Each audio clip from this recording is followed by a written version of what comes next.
Science facts with marbles. Dance. Science facts with marbles. Hey, hey. Hey kids, Professor Marbles here with 5 more awesome science facts for you. Let's get into it.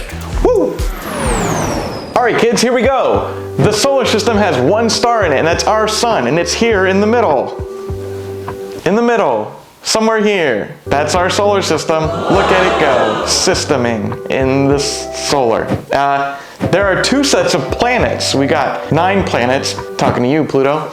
We've got inner planets, and we got planets that are on the outside of that. Guess what? Those are the outer planets. Science! The planets that are on the inside, they're relatively warmer. They're a lot closer to the sun. And then you've got the outer planets. They're a lot further away. They're colder. Those planets on the inside are made of rock and metal and the types of stuff that we see here on Earth. The ones on the outside, the outer planets, are made out of like gas and dust. Yeah. The inner planets of our solar system don't have rings, but you'll notice that the ones on the outside do.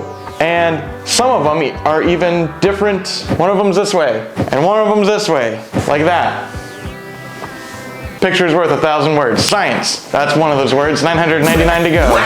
Thanks for watching, kids. Remember to always look for the science around you. Don't forget to like this video and subscribe to the channel, and I'll see you next week with more science facts.